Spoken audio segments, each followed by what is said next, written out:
National increment ପ୍ରଣୟ ନିମନ୍ତେ ଆମେ December 5 तारिख डिसेम्बर 9 तारिख आंदोलन बसु से मान्यवर बर्तमान मान्यवर मंत्री एवं विभागीय विधायक माने आम सहित आलोचना करी आम प्रतिश्रुतिबद्ध देते जे आपण मानकर दाबी खूब शीघ्र पूरण कर आम ओडिशा सरकार को सम्मान प्रदर्शन करी आम आंदोलन ओहरी एवं सरकार कहवा अनुजाई आम प्रत्येक खिलाफ कार्य सरकार को अनुसरण करूँ सी दीर्घ दिन बीती जाइए किंतु आमर दाबी पूरण करा जाय ना से आज ये स्टीयरिंग कमिटी बैठक रे आम 30 जिलार शिक्षक शिक्षयित्री माने असंतोष प्रकाश करने सहित सरकार को आपण जरिया मानव ओडिशार लोकप्रिय मुख्यमंत्री एवं आमर प्रिय मंत्री को अनुरोध करुचु जे आमर एंट्री पे 4200 एवं 6 वर्ष 6टी नेशनल इंक्रीमेंट तुरंत बंद करूँ जदि सरकार विचार न करती आमर दाबी पूरण न करती 7 दिन पर आम 8 एप्रिल निश्चित भाव में भुवनेश्वर राजरास्तार आंदोलन को ओल्लू पाठपढ़े जहाँ व्याघात सृष्टि हो विद्यालय गुड़िक जो समस्या सृष्टि हो से ओडिशा सरकार दायी रही आज आम आशा रखीचु ओडिशार लोकप्रिय मुख्यमंत्री आम विभागीय मंत्री एवं अन्य विधायक माने जो मैंने आमको दिन सहयोग कर आज आम आशा करुचु तुरंत ये 7 दिन भितर आमर प्राथमिक शिक्षक जो 1.5 लाख शिक्षक समस्या को समाधान करूँ एवं शिक्षक जातिर हस फुटेवाई एवं विद्यालय सुरखुरे पाठ पढ़ाई सरकार को नवेदन आम निश्चित भाव में 30 जिलार समस्त शिक्षक आंदोलन को आसबू एवं से जहाँ परिस्थिति सृष्टि हो जो विद्यालय जहाँ पाठ पढ़ार व्याघात हम से सरकार दायी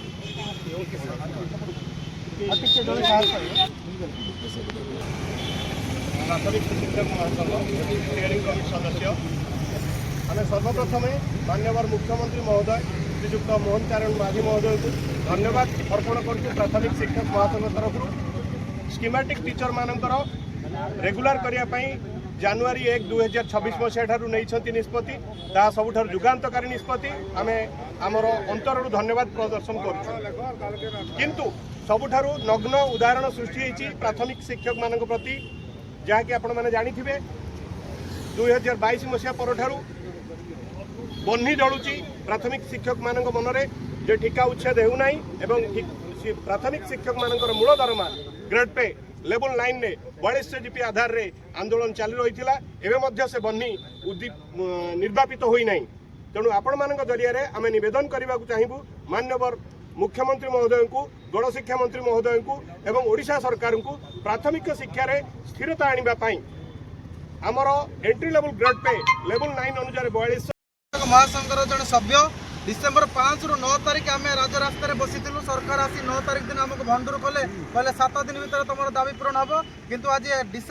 मार्च 31 तारिख हेले सुधा सरकार आम दाबी पूरण करना सरकार को अनुरोध रखुचु एप्रिल 7 तारिख सुधा जब आम दाबी पूरण न करती आम एप्रिल 8 तारू आम स्टीयरिंग कमिटी जो 51 जन सदस्य अच्छु आम अहोरात्र अनशन धारणा बसी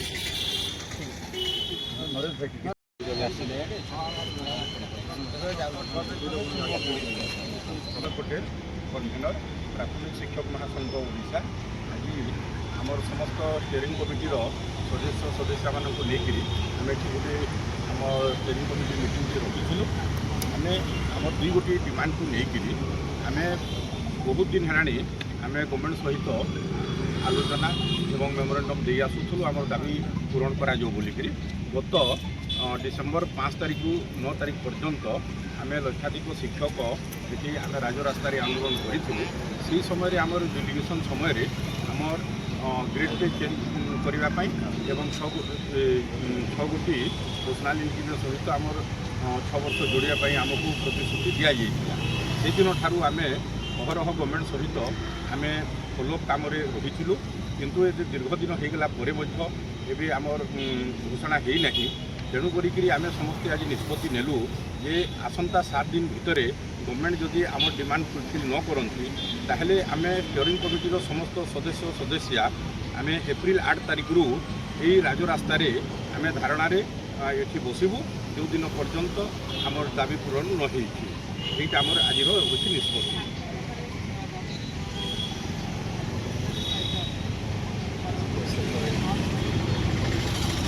ঠিক ଅଛି ଆମେ ସବୁବେଳେ ଗଭର୍ଣ୍ଣମେଣ୍ଟକୁ ସମ୍ମାନ ଜଣାଇ ଆସୁଛୁ। ସମ୍ମାନୀୟ ମୁଖ୍ୟମନ୍ତ୍ରୀ, ସମ୍ମାନୀୟ ଶିକ୍ଷାମନ୍ତ୍ରୀ, ଆମର MLA ଭାଇମାନେ ଅନେକ ଅଛନ୍ତି, ସେମାନେ ଆମକୁ ସହଯୋଗ କରି ଆସିଛନ୍ତି। କିନ୍ତୁ ଆମର ଠିକ୍ ଫଳପ୍ରଦ ହେଇନାହିଁ ବୋଲିକିରି ଆମର ବହୁତ ମନ ଦୁଃଖ। ଆମେ 1.5 ଲକ୍ଷ ଶିକ୍ଷକ ଓଡ଼ିଶାରେ ଅଛୁ। ଆମେ 1000-1500 ଟଙ୍କାରେ କାମ କରି କରି ମ୍ୟାଡ଼ାମ୍ ଆମର ଜୀବନଟାକୁ ଆମର ପାଖାପାଖି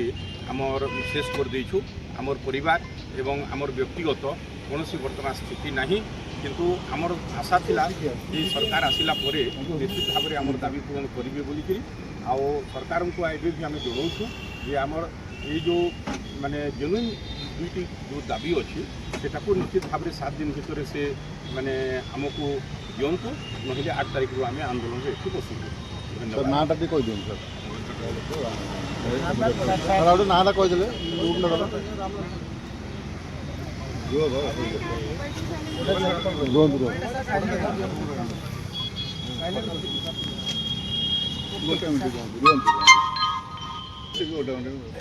ମୁଁ ରାଜ୍ୟ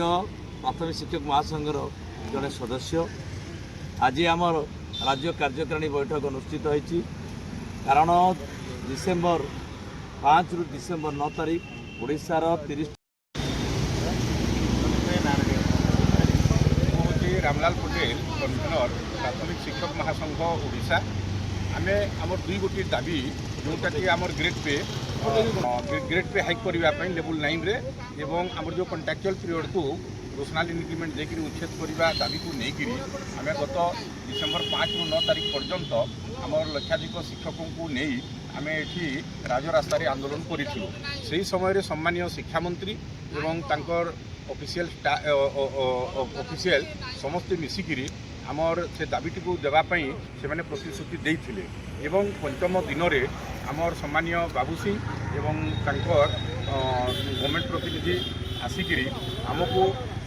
7 दिन भितर आपणकर कार्य शुणाणी हेब एवं कार्य आपणकर दाबी को दिज्व बोलिकी एटी कहबारू आम प्रतिश्रुति देथिबारू आंदोलन को आम से स्थगित रखीलु। मात्र ये आज को 3.5 मास 4 मास हो गला आम आसिकी बराबर एक्सपर्ट कमिटी एवं आम गवर्नमेंट रे एवं आमर ऑफिशियल जगह सब जगार आम लिसनिंग एवं फॉलोअप काम करूँ। किंतु बहुत देरी हो आमर शिक्षक मानकर बहुत मन दुख। कारण 2001 ରୁ धरिकी अद्यावधि पर्यंत आम 1000 टंका 1500 टंका आरंभ कर बहुत दुख कष्ट करी आम शिक्षकता कर आसीलु। तो आमर आज बहुत मन दुख है अन्य मानक दि जाऊँगी किंतु आमको दि जाऊ ना। तेणु करी आम निर्णय नहीं जे 7 दिन भितर जदि सरकार आमर दाबी को जदि पूरण न करती ताहले आसंता 8 एप्रिल दिन आम ये राजरास्त आम स्टीयरिंग कमिटीर जो सदस्य अच्छू 51 जन आम ये धारणा बसबू। यहाँ आम निष्पत्ति। धन्यवाद।